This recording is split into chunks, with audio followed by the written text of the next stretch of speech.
Samuel spares Saul again. Now some men from Ziph came to Saul at Gibeah to tell him David is hiding on the hill of Achilah, which overlooks Jeshimon. So Saul took 3,000 of Israel's elite troops and went to hunt him down in the wilderness of Ziph. Saul camped along the roadside between the hill of Achilah and near Jeshimon, where David was hiding. When David learned that Saul had come after him in the wilderness, he sent out spies to verify the report of Saul's arrival. David slipped over to Saul's camp one night to look around. Saul and Abner, son of Ner, the commander of his army, were sleeping inside a ring formed by the slumbering warriors. "Who will volunteer to go in there with me?"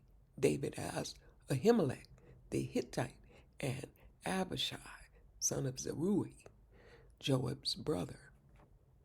"I will go with you," Abishai replied. So David and Abishai went right into Saul's camp and found him asleep, with his spear stuck in the ground beside his head. Abner and the soldiers were lying asleep around him. "God has surely handed your enemy over to you this time," Abishai whispered to David. "Let me pin him to the ground with one thrust of the spear. I won't need to strike twice." "No," David said, "don't kill him. For who can remain innocent after attacking the Lord's anointed one? Surely the Lord will strike Saul down someday, or he will die of an old age or in battle. The Lord forbid that I should kill the one he has anointed. But take his spear and that jug of water beside his head, and then let's get out of here." So David took the spear and the jug of water that were near Saul's head. Then he and Abishai got away without anyone seeing them or even waking up, because the Lord had put Saul's men into a deep sleep. That's a lesson, family. You don't ever want the Lord to put you into a deep sleep where you can't hear his voice, okay? You can't see the spiritual things that are going on around you. Yeah, you don't want that. Because when the Lord puts you in a deep sleep, that means you have been disobeying him. Y'all ain't been on the right page. And we know he did that a lot in the Old Testament. Amen. It's almost like the New Testament when he turns one over to a reprobated mind. Yeah, that would be New Testament. He puts you into a sleep, which means you don't see anything except for you, your way. You're sleeping. Amen. David climbed the hill opposite the camp until he was at a safe distance. Then he shouted down to the soldiers and to Abner, son of Ner, "Wake up, Abner." "Who is it?" Abner demanded. "Well, Abner, you're a great man, aren't you?" David taunted. "Where in all Israel is anyone as mighty? So why haven't you guarded your master, the king, when someone came to kill him?" Wow. So why haven't you guarded your master, the king, when someone came to kill him? This isn't good at all.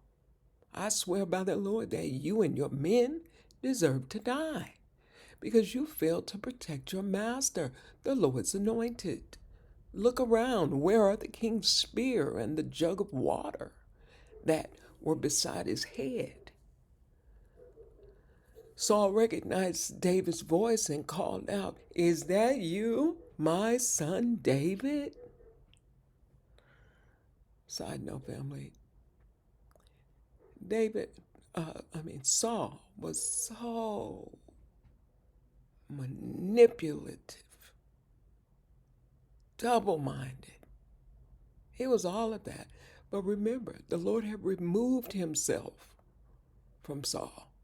When the Lord removes himself, listen, watch out. That's an evil person. Amen. Is that you, my son David? And David replied, Yes, my lord the king. Why are you chasing me? What have I done? What is my crime? But now let my lord the king listen to his servant. If the Lord has stirred you up against me, then let him accept my offering. But if this is simply a human scheme, then may those involved be cursed by the Lord. For they have driven me from my home, so I can no longer live among the Lord's people. And they have said, Go worship pagan gods. Wow. Must I die on foreign soil, far from the presence of the Lord? Why has the king of Israel come out to search for a single flea? Why does he hunt me down like a partridge on mountains? Then Saul confessed, I have sinned. Saul was something else, y'all. Do y'all know anybody like Saul these days? Just somebody who says one thing, but they mean something else. Yeah, I've known people like that. They say one thing, I love you, but they treat you like they want you to die. Yeah, that's Saul. Then Saul confessed, I have sinned. Come back home, my son, and I will no longer try to harm you, for you valued my life today. I've been a fool and very, very wrong. Here's your spear, O king, David replied. Let one of your young men come over and get it. The Lord gives his own reward for doing good and for being loyal, and I refuse to kill you, even when the Lord placed you in my power. For you are the Lord's anointed one. That's a beautiful message right there, family. Even David says, I refuse to kill you, even when the Lord gave me an opportunity to. I made the choice not to. Family, that's where I believe that the verse comes in, that David was a man after God's heart. Not Saul's, God's heart. Amen. He was focused on the Lord. The Lord placed you in my power, for you are the Lord's anointed one. Now, may the Lord value my life as I have valued yours today. May he rescue me from all my troubles. And Saul said to David, Blessings on you, my son David. You will do many heroic deeds, and you will surely succeed. Then David went away, and Saul returned home. That's interesting, huh? Now may the Lord value my life. This is mercy right here, where Saul says, right? Saul says this: the Lord gives his own reward for doing good and for being loyal. And I refuse to kill you even when the Lord placed you in my power, for you are the Lord's anointed one. Listen to this, family. Now, may the Lord have mercy on me as I have had mercy on you today. May he rescue me in my time of need. That's what that really says. And we can learn from that. God requires mercy, not sacrifice. Amen. Amen, family. Much love. See you tomorrow with 27.